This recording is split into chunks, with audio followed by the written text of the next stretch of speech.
Hello, this is Sanat here, and welcome back to Model Kit Monday. Today we're taking the real grade SGMF-X20A Strike Freedom Gundam for Mobile Suit Gundam Seed Destiny.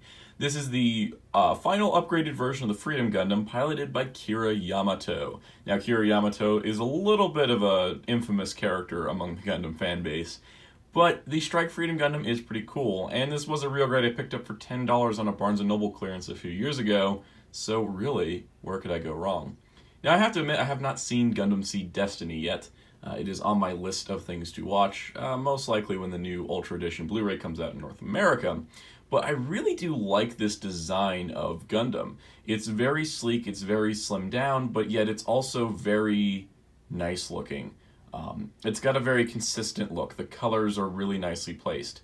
And the gold frame is interesting. I think that the gold frame itself looks a little cheap by nature, due to the way that the gold plastic is molded, and I think it would have been better if it was gold chrome like the frame for the backpack. That being said, the articulation is really solid. It's your standard real grade movement. So you got full neck articulation, full shoulder movement, including a forward pull. The shoulder pads move as well as a double jointed elbow. You also have a bicep swivel, a ball jointed wrist. The waist doesn't have as much movement as other real grades, but it mostly just does a left to right twist. The hips move out, and all the skirt pieces move out of the way, so forward and back movement is unhindered. You also do get a thigh swivel, and a double joint knee with some sliding mechanism panels, which always looks really cool. One of my favorite features of real grades. As well as the ankles being able to pivot, push forward, and a little bit of a toe joint for extra dynamic posing. He also comes with the articulated hands. I still am not a fan of these. It's like my least favorite part about real grades, and I'm happy the unicorn Gunpla model doesn't have them. You also get open hands, pretty standard. Now, you also, of course, have the Kira Yamato 1:144 scale, so you can always say, Kira Yamato? The beam rifles themselves are actually these skirt pieces on the side, well, alternate skirt pieces, as you can fold the clips away and bring forth alternate weaponry.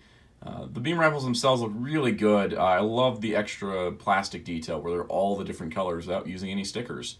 There are specially designed hands that have grips for both beam sabers and beam rifles, and those swap on pretty easily.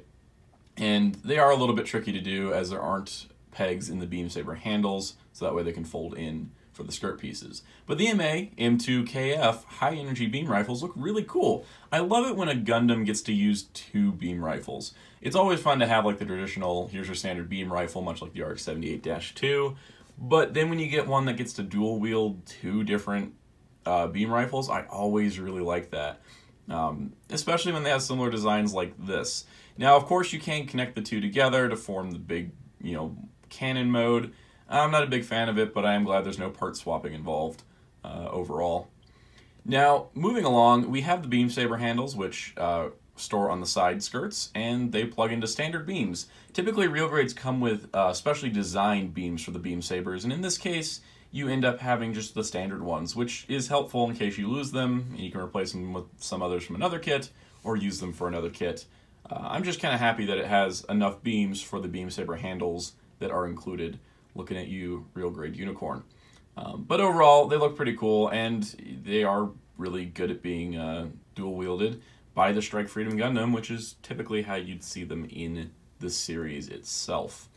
Also, you can combine the two beam sabers into the ambidextrous halberd mode, which I don't think is used very much, as I couldn't find a single video clip of it actually being used, but it is definitely a feature of the kit if you so choose to use it. It clips together and holds together really solidly. Moving along, the next item we have is the beam shield. Now, I love the Seed design beam shields where it's like a little emitter spot on the wrist somewhere, and then it has like the energy effect. And the real grades do it really well with a nice clear plastic, as well as decals to give it the energy effect. It looked really cool on the Destiny Gundam, and it looks really cool here on the Strike Freedom. Definitely kind of like a more preferred method, and it's really efficient for battle when you think about it, not having to carry around a large shield. All you have to do is just ignite that shield and you're good to go. And from what I've played in New Gundam Breaker, I assume he uses this to tackle people too, which is always fun. Now, the mobile weapon wing, which is the backpack, is a Super Dragoon system, meaning that it has additional weapons to it. It plugs on to the back of the Strike Freedom very well, but it makes him quite back heavy, which is why I hadn't put it on until this point in the video. Interestingly enough, the wings do have a gold inner frame that is gold chrome, which looks really nice. The articulation for the wings, pretty standard. It swings out, opens up. You can have all the pods open if you like. Overall, it looks really cool with the backpack, but again, it does make him back heavy, so keep that in mind. Here I have him hunched over a little bit just to be able to stand properly.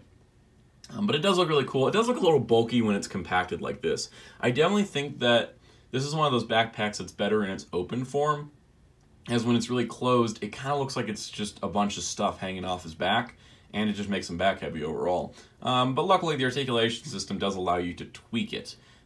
Tweak it only slightly, as for the most part, he is back heavy. This is a common thing with Strike Freedom kits that none of them have been able to conquer, and I think that maybe the metal build may have figured it out.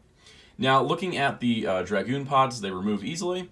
You also do have the railguns on the side skirts, which are really cool. They also do pull forward, I forgot to mention that, and we have a stand clip for stands. And here we have the high mobility aerial tactics mode, the high mat mode for the Strike Freedom. This is kind of where we conclude our look at this kit with the wings all opened up. The gold chrome frame looks beautiful, and I wish they used a gold chrome on the rest of the frame for the actual main part of the kit. Now, I do think that the full burst mode, from what I understand, you need to get an accessory pack that was Premium Bandai in order to pull that off. So that's a little lame, but overall the kit has a lot going for it. I really do like the Strike Freedom Gundam. It's a great look of a Gunpla, and it's a great design mobile suit to begin with. Those two merged together with a really solid real grade release makes me very happy I picked this up.